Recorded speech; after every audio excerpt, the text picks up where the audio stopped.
What's up, internet friends, founders, and the Entree Pro Curious? You've made it, and you're here. It's Venture Daily with me, Peter Saddington. What's up, guys? I hope you are having a wonderful, wonderful February 14th. No, Tuesday. Holy crap. Tuesday the 18th. Man, where the hell was I? Tuesday the 18th. Is that right? Is that right? Are we at the 18th already? Holy cow. I cannot believe this, guys. Well, welcome to your day. It's Tuesday after all, and you're hanging out with me. So smash the like button, guys.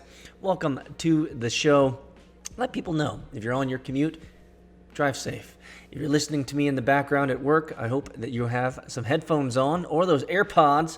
I had my brother talk to me the other day about how the new generation of AirPods with a little squishy, rubber foam in there is life-changing.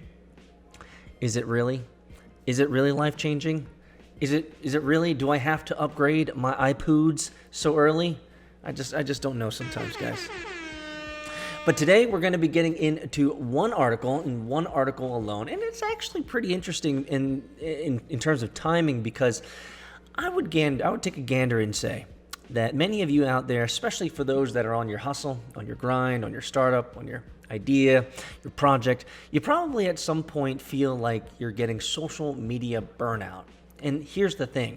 When it comes to social media, it is impossible, completely impossible to ever feel like you've done enough in social. Like, there's just so many platforms, there's so many ways to market yourself, there's so many mediums for making sure that your content gets out there, that it can feel like that you're never doing enough.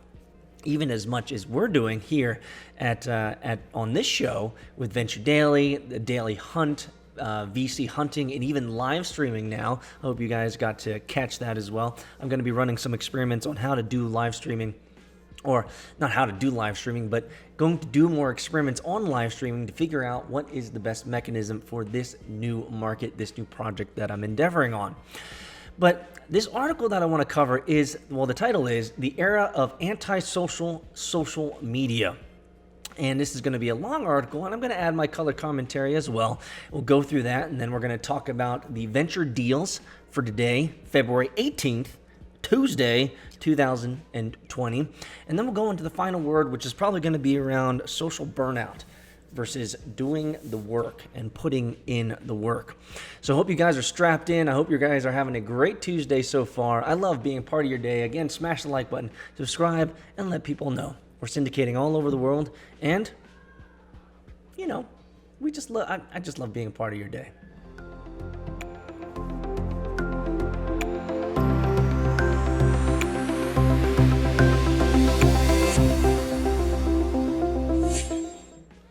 Well, let's get into it, guys. The Era of Antisocial Social Media. This is by Sarah Wilson on HBR. Social platforms are still reporting robust growth. Yes, even Facebook, despite a growing chorus of opposition. Social conversation continues to shape everything from culture to the media cycle to our most intimate relationships, and we now spend more time than ever on our phones, with endless scrolling through our social feeds being a chief reason why. But dig a little deeper, and more nuanced picture emerges about social media users today that has important implications for the ways in which brands reach customers. Specifically, when you look at who is, and more importantly, who is not driving the social growth and popularity of social platforms. A key demographic appears to be somewhat in retreat. That's right, it's young people. Those young people are slowing down on that social media.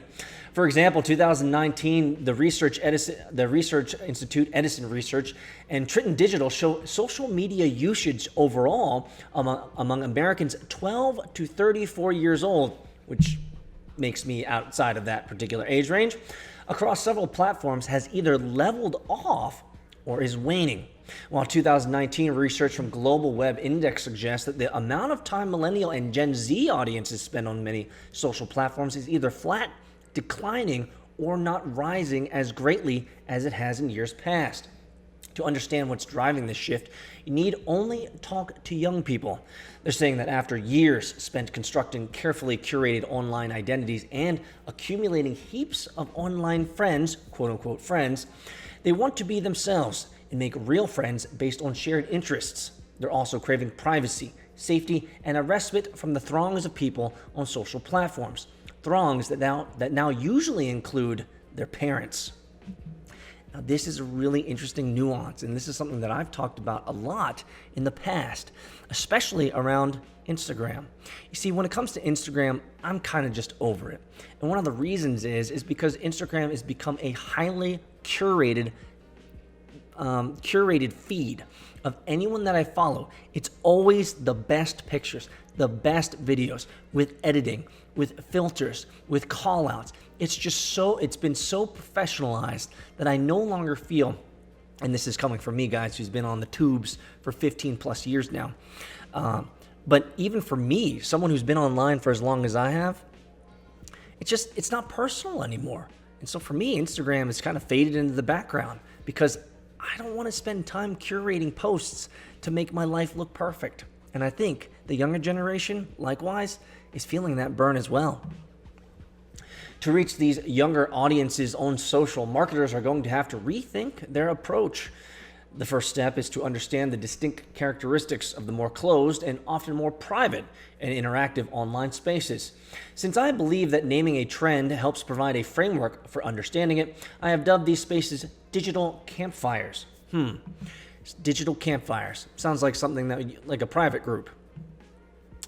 If social media can feel a crowded airport terminal where everyone is allowed, but no one feels particularly excited to be there, digital campfires offer a more intimate oasis where smaller groups of people are excited to gather around shared interests. I've identified 3 categories of digital campfires: private messaging, micro-communities, and shared experiences. Some digital campfires have a combination of all 3. So let's examine the characteristics of each, as well as how brands are successfully navigating the challenges of reaching the audiences in these environments. First up, private messaging around campfires. Usually, but not always, with one's real-life friends, is the primary purpose for the gathering. In 2019 survey from Zach, a youth-focused creative agency, nearly 2/3 of the 1,000 people polled, all under 30, said they prefer to talk in private messages rather than on open forums and feeds. 60% of respondents stated that talking in private groups mean they can share more openly. Well, this makes a lot of sense. We've been running communities for years now, and we get it, especially the behind-the-scenes stuff. Private messaging campfires often exist on traditional social platforms. Facebook Messenger and WhatsApp are among the most well-known examples. According to the Zach survey, 38% of people under 30 only use Facebook for private messenger function. Private messaging. You're deceived. You think that your private messages are actually private? Well, I mean, they're private to the public, but certainly Facebook has all your information. Instagram, the rare platform showing an upward usage trend among younger Americans, recently launched a new standalone app called Threads, designed explicitly for quick-fire messaging and close friends via the camera and text. For the most part, brands aren't invited into these private chats. Some have responded by adapting similar technologies like texting, whether the actual humans or human-seeming chatbots are being used, to mimic the intimacy of personal conversations with friends. For example, there's TextRex, a member-only text message-based personalized restaurant recommendation service from the dining review site The Infatuation. Users can text questions like, "Where should I take my date in Midtown Manhattan?" or "What's the best midday sushi for Santa Monica?" and receive answers from actual humans or Infatuation staffers. Similarly, there's Community with the capital C, another text-based service that launched last year to help corporations, stars, and high-profile individuals facilitate direct conversations with their fans via text messaging without getting buried in social feeds and algorithms. Community's primary users are celebrities, among them Kerry Washington, don't know who that is, Amy Schumer, who's that, and Paul McCartney. Is he Chinese?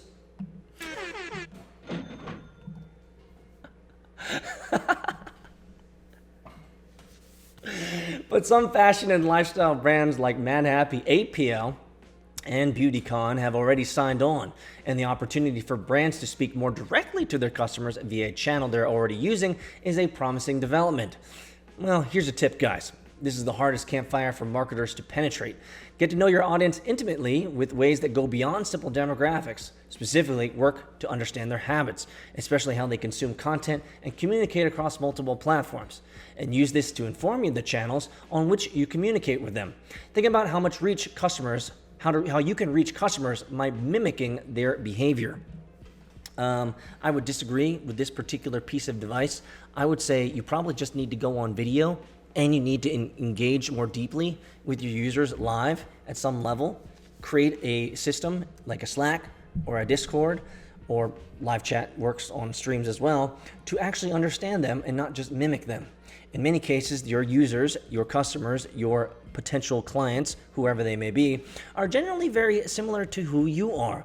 And so you'll want to engage with them more deeply than just chatting. When it comes to micro community campfires, primarily interactive private or semi-private forums where people gather around interests, beliefs, or passions.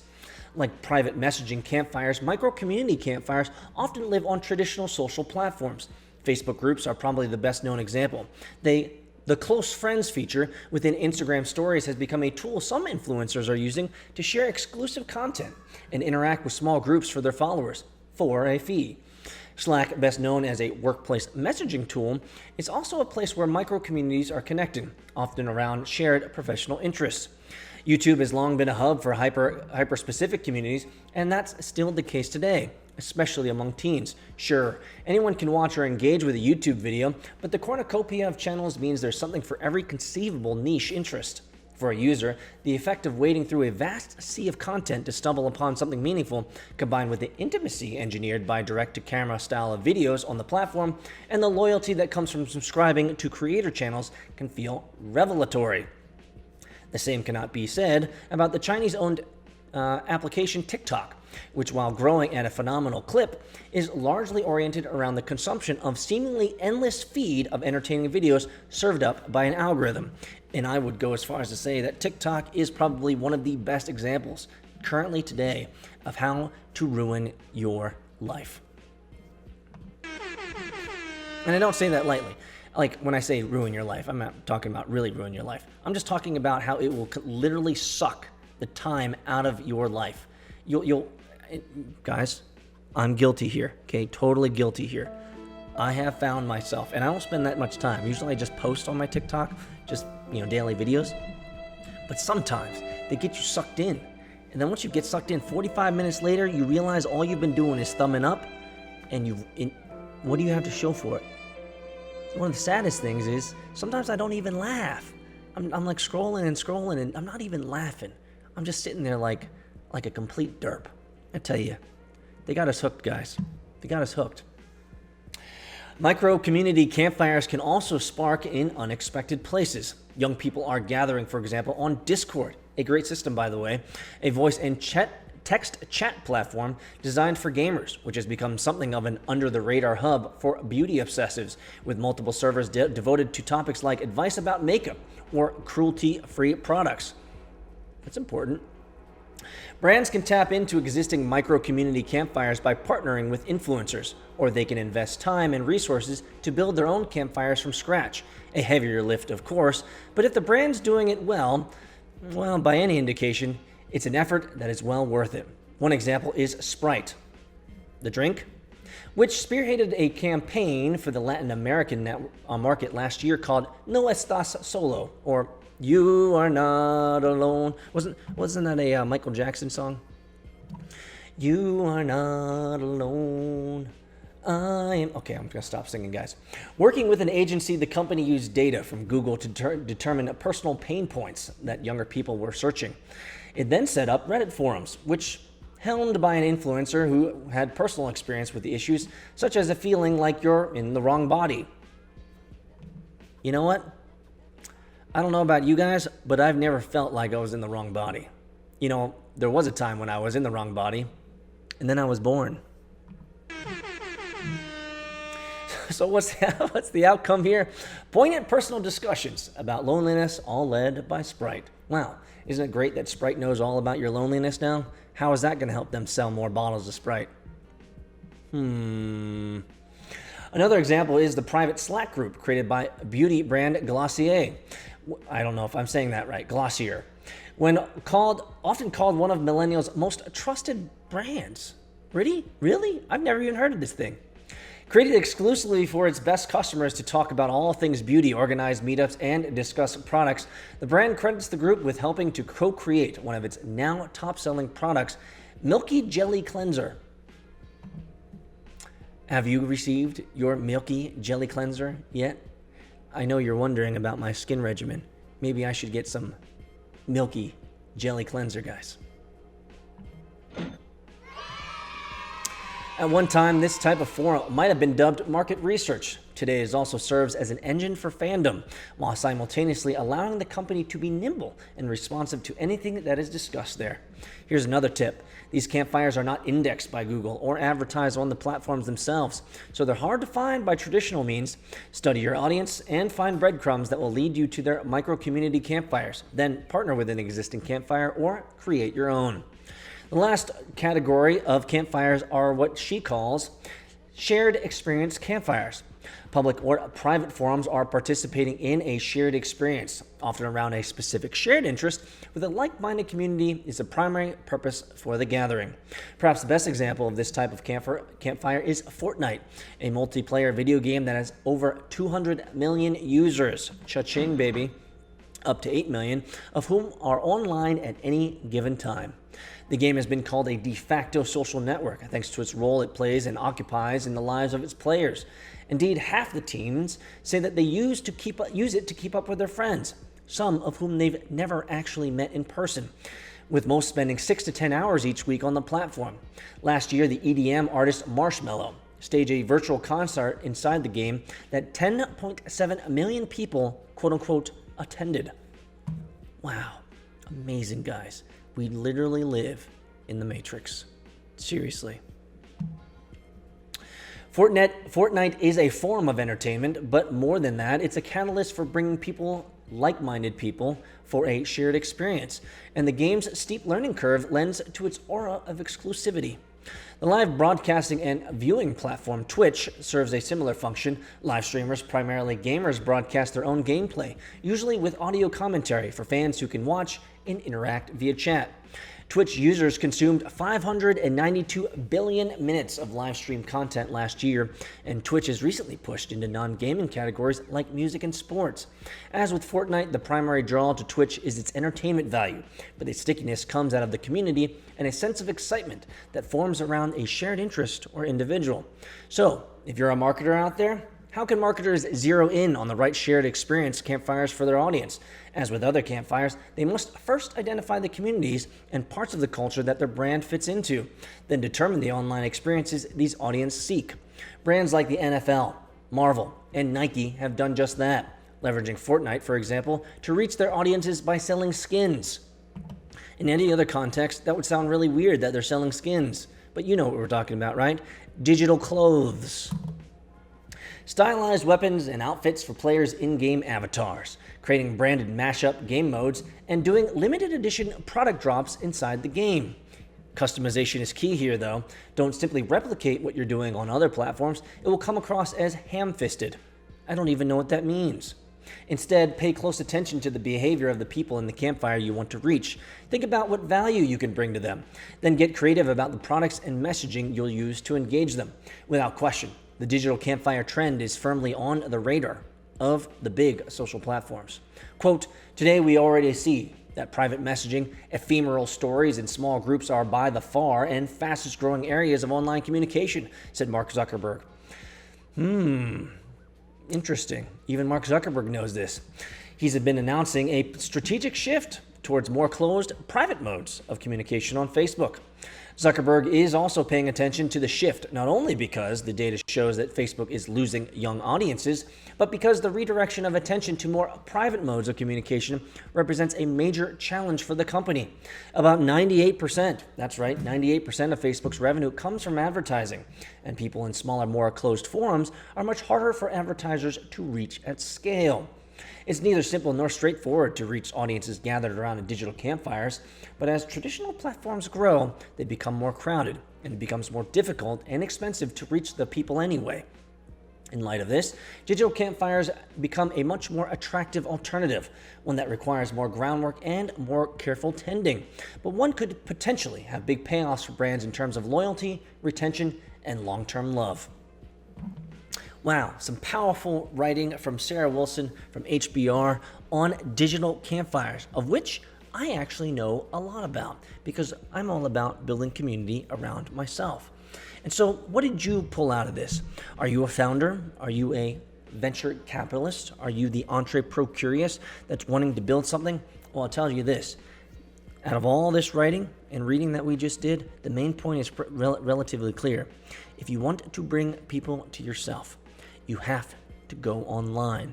You have to leverage social media, and you have to do that which is unnatural, which means speak to a microphone. Speak to a dead camera with one little, all-seeing eye that's just taking in everything that I'm doing here. You need to communicate. You need to engage. You will eventually find people that will be drawn to you, but you have to start. You have to start, and you have to start building that community now. Let me know your thoughts about this particular article, or if you have any questions on how to build a community. I know a thing or two, and I'd love to help, guys. True startup story, guys. You got it. Your company just got seed round financed. Congratulations. You're going to the moon. But now you have to scale. You found great talent out in California, New York, Georgia, and even Eastern Europe. So what communications platform will you be using to ensure your international team is always aligned? Well, the answer is easy. Slack.com for Teams. We've used Slack for all of our previous startups, and they've supported us in tremendous ways. And we want to give them a thanks today for supporting vchunting.com. Did you also know that Slack is a great tool for personal use? Yeah, I use my own personal Slack channel to drop in documents, notes, to-dos, and follow-ups to ensure that my workflow throughout the day is right on course. I promise you, if you try out slack.com for personal use, you'll end up using it for your team as well. Go to slack.com to check it out. Welcome back to Venture Daily with me, Peter Saddington. This is the fastest growing daily show in all of venture media. You're here. You made it, guys. I got a lot of notifications going on. It seems like people might be interested in my live stream that's coming up. So if you want to get in on the live stream, make sure that you subscribe, or I guess become a follower of me on Twitter at AgilePeter. You can also follow me on that precious TikTok that can be literally a life suck from you. But you know what? I was doing donuts in the Jeep Gladiator the other day, and frankly, it's quite amusing. Maybe you should check it out. You can also subscribe to our daily newsletter, The Daily Hunt. We're always throwing out great stuff. I had one the other day from the Daddy-Daughter Dance, so that's worth reading if you're interested. But let's go into Venture Deals for today, Tuesday, February 18th, 2020. Can you believe it's Tuesday and February 18th already? We're halfway through the daggone month. Holy smokes, guys. Let's get into it. Aven, a Finland-based startup that combines open source technologies with cloud infrastructure, raised $40 million in Series B funding. Congratulations. IVP led the round. Landing, in San Francisco-based prop tech company that offers renters a membership for flexible long-term living, raised $30 million in equity and debt funding. Gray Croft led the round. Hop Skip Drive, interesting name, a Los Angeles-based youth transportation solution for schools and families, raised $22 million in funding. Investors include Cyrus Capital Partners. Share, a New York-based real estate data and analytics platform, raised $16 million in funding. Intel Capital led the round. Transparent Financial Systems, a Seattle-based startup developing on-demand cryptographic settlement solutions, raised more than $14 million in Series A funding. Congratulations, not bad. Clear, a Singapore-based provider of settlement system that uses a blockchain. Ooh, that blockchain, guys. We doing it with that blockchain. To facilitate cross-border B2B trading, raised $13 million in Series A funding. 8 Roads led the round. Not bad. Let's check this out, guys. There's a lot of crypto stuff happening out there in the East, especially in Singapore, Japan, and Korea. I would know. Clear is excited to announce its $13 million seed investment round Blockchain-based settlement and clearing networks for global industries. ClearX.io.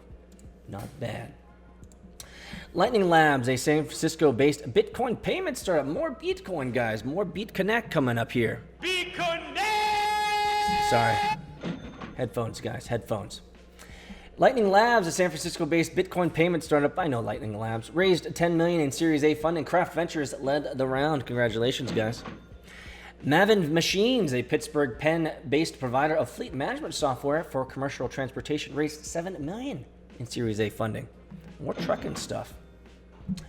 Laka, a London-based community-driven insurance technology company, raised $4.7 million in funding. Local Globe and Creendom co-led the round. Roshki, an Oakland, California-based cannabis inventory management platform, raised $2.4 million in seed funding. We're going to give them a yay because we always like to see those seed funds coming out. And those right there, guys, are your venture deals for February 18th, 2020. It's Tuesday after all, and this is where the money is going, and this is where the money is flowing. Did you know that there's even more value than just audio or video? Follow us on Twitter, Instagram, TikTok at VC Hunting, and make sure to sign up for the VC Hunting newsletter, where you'll be able to get weekly news on venture capital, startups, founder stories, and the occasional wisdom extracted from Peter's brain. Go to vchunting.com to sign up. And now, back to the episode.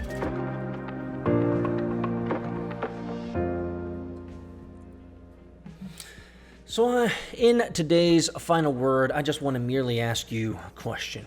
And you can respond in comment or you can reply on the Daily Hunt newsletter if you'd like. But here's the question, and the question is simple. How do you deal with burnout in social media? I'll be honest with you guys, I go through phases, just like everybody else. But I go through phases where I feel burned out from social media. And maybe that's just because I generally do more than anyone else that I know on social media anyway. You know, there's some people that I've known and I've met that have used one particular software system, one particular social media platform that they spam incessantly. What's great about Twitter is that you can mute people, or you can reduce the amounts of retweets they do, or you can choose to see them less often. Well, that's true, and while these people usually use one system and spam nation it, I tend to but I tend to syndicate to, what's coming up on close to 30 platforms. Holy smokes. And I mean, we're syndicating on almost every podcast platform that you can imagine. And some of it isn't auto syndication. It is manual uploading. This was certainly the way that it was with decentralized networks like DTube, DLive, BitChute, BitTube, Library. Like, finally, they're creating integration mechanisms so that things get ingested from YouTube. But here's the point I'm trying to make, is that I syndicate all over the globe. And I'm currently working with the Chinese counterpart to start syndicating out to Himalaya. I know I'm not saying that right, but the Chinese podcasting system, as well as the Singaporean system. And I have contacts in Japan and Korea, which are, I don't know where we're headed so far with that. But here's the point. I'm constantly syndicating to massive amounts of platforms. And in a lot of ways, it's relatively unique content. And so one of the problems is I get burned out. And I feel like I'm getting burned out because there's a lot of content that I'm posting all over the place. But secondly, there's always this feeling like you're never doing enough. Like you're never reaching all the people that you could be reaching. And so I wonder, I have my own mechanisms for kind of paring things down, like shutting things down and muting. But when it comes to building any type of project, I always have a tension. And let me explain it to you.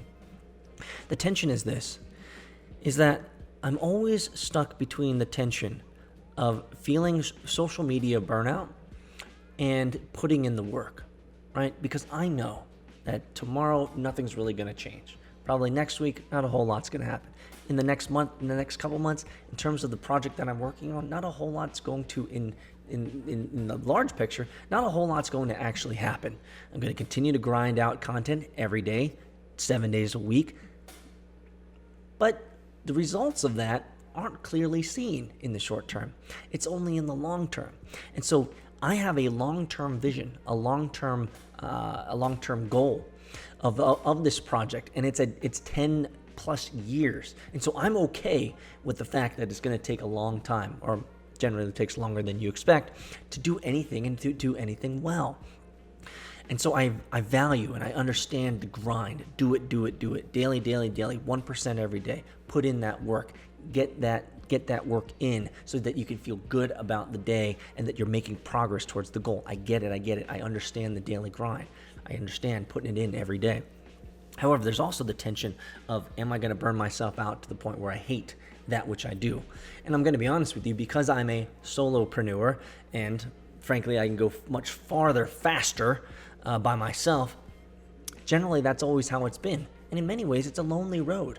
Talking about communities, I'll tell you, one of the things that I'm trying to spend some more time focusing on, because we've done this in previous projects, is finding the right mechanism, finding the right medium for communities, so that I don't feel burned out doing all of this social, so that I have people that can come beside me and help me and encourage me in those times of weakness, in those times of struggle, those times of suffering and pain, in times of wanting to quit. Not really. I never want to quit. Nope. I'm just not a quitter. But, you know, it's one of those things. It's one of those things that I wrestle with, and I don't ever have a great answer for it, other than just stepping back just for a little bit, but always feeling that pull to produce content for the world, because I believe, and this is what I'm writing my book on, I believe that the content that you produce today is going to pay dividends in the next decade plus, if you expect to be around then. Generally, you should expect to be around then. So I guess what I'm really saying here is I wonder where the balance is when it comes to social media, engaging, and the daily hustle, and the daily grind. Is it okay to miss a day? The answer is certainly yes. But do you really want to? This is one of those tension points that I always struggle with any type of projects that I do, because I'm always delivering content. It's just who I am. I'm a grinder by nature. I often find it fascinating when I read articles about, oh man, you should take a break. Oh man, you need to take a vacation. Why? A vacation from what? I enjoy what I do, even though it's hard and it's time consuming. And sometimes it's not as much fun as you want. Let me know your comments below. I just wanted to share kind of my heart with the social media and the grind and the tension that I feel sometimes. Let me know if you guys have any tips on how to manage social media better. And let me know in the comments below. Guys, I enjoy sharing the things that I'm reading. I enjoy sharing these micro communities. I enjoy sharing the articles and the information that I'm getting. And to be quite frank, I can't wait to share with you guys the book. I need to finish this daggone thing. But enjoy your day. Enjoy your Tuesday. I just love being a part of your day. I love the fact that you hopefully enjoyed listening to this, even if it's just in the background. And I'll see you guys tomorrow.